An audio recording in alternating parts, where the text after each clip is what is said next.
আসসালামু আলাইকুম। ২১শে ফেব্রুয়ারি ওই রাত ১২টার পরে ওই শহীদ মিনারে যেয়ে কয়েকটা লাথি গুঁতা মেরে বাংলা ভাষা মর্যাদা দেওয়া হলো। আমরা এমন মর্যাদা চাই না। ওই রাষ্ট্রপতি আর প্রধান উপদেষ্টা সেখানে যেয়ে কিছু শহীদ মিনার পূজা করা আর ওই জনগণকে নিয়ে কিছু রাজনৈতিক দল পূজা করা আমরা সেটা চাই না।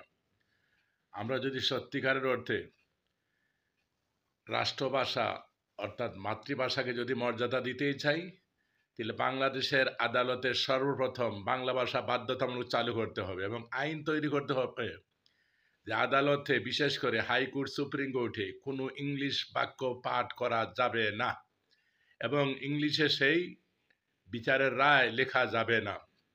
যদি সত্যিকারের অর্থে বাংলা ভাষা মাতৃভাষাকে সম্মান দিতে চান, তাহলে প্রত্যেক বছর এই আন্দোলনটা হোক যে আদালতের সর্বপ্রথম হাইকোর্ট, সুপ্রিম কোর্ট সহ কোনো ইংলিশ ভাষা প্রয়োগ করতে পারবে না।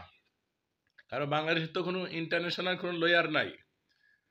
তো আমি বাংলাদেশি, আপনিও বাংলাদেশি, আমার বিরুদ্ধে রায় হবে, কেন আমি ইংলিশে লেখবো সেখানে? এটার নাম কি বাংলা ভাষা মাতৃভাষাকে মর্যাদা দেওয়া? তারপরে জাতীয় সংসদে, পার্লামেন্টে সেখানে ইংলিশে বক্তব্য রাখে প্রায় সময়। তো যারা আমজনতা তারা কি বুঝে? আদালতে আপনি একটা রায় দিলেন ইংলিশে, ওই কপিটা নিয়ে আরো একজন উকিলের কাছে যেতে হয়। উকিল তার ওইটা পাঠ করে অনেক টাকার দাবি করে, সেটা আবার বুঝাতে গেলে যে সত্য মিথ্যা লাগিয়ে বুঝাতেই থাকে। সুতরাং এমন নোংরামি ২১শে ফেব্রুয়ারি আমরা ভালো এই এই দিবস আমরা পালন করার মানেটা কি? সুতরাং সত্যিকার অর্থে যদি মাতৃভাষাকে সম্মান দিতে চান, তাইলে এটাও পারেন ২১শে ফেব্রুয়ারি না বলে বাংলায় এই তারিখটা বলেন। ২১শে ফেব্রুয়ারি এটাও তো ইংলিশ শব্দ। আপনি মাতৃভাষা পালন করবেন, আবার নাম দিবেন ২১শে ফেব্রুয়ারি। এটা আবার কি ধরনের মাতৃভাষা? এটা আবার কি ধরনের দিবস? সুতরাং ওই শহীদ মিনারে যেয়ে ওই সম্মানের নামে শহীদ মিনারে একটা পূজা করার ছাড়া আর কিছু না। আমি লক্ষ্য করলাম কিছুক্ষণ আগে, যারা ওইখানে শহীদ মিনারে যে এই সম্মান জানালেন, ওইখানে কোনো আলেম ওলামা নেই, টুপিওয়ালা পাঞ্জাবিওয়ালা নেই। কারণ ওরা জানে যে ওখানে যে কোনো লাভ নাই।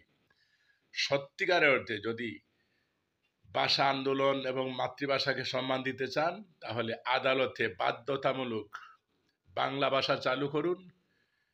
বিভিন্ন কার্যালয়ে, গণভবনে, জাতীয় সংসদ সহ প্রত্যেক জায়গায় বাংলা ভাষাকে প্রাধান্য দেওয়ার জন্য বাধ্যতামূলক সেখানে বাংলা ভাষা চালু করুন। হ্যাঁ, ইংলিশে ওইটা ট্রান্সলেট হতে পারে। যেমন আরব দেশে তাদের রায়, কথাবার্তা হয় আরবিতে এবং তাদের রায় হয় আরবিতে। সেখানে যদি কোনো ভিন্ন দেশের কোনো ব্যাপার হয়, তাইলে তারা ট্রান্সলেট করে। তো আমি কেন এই লুৎফুজ্জামান বাবরের বিরুদ্ধে রায় দিতে যে ইংলিশে লেখবো কেন? সর্বপ্রথম আদালতে বাংলা ভাষা চালু করুন, তাইলে বুঝবো যে সত্যিকার অর্থে আপনারা ওই দিবস চান। সবাইকে ধন্যবাদ। আমার এই বক্তব্যের জন্য যদি কারো মনে আঘাত লাগে, কিচ্ছু করার নাই, তারপরেও সরি।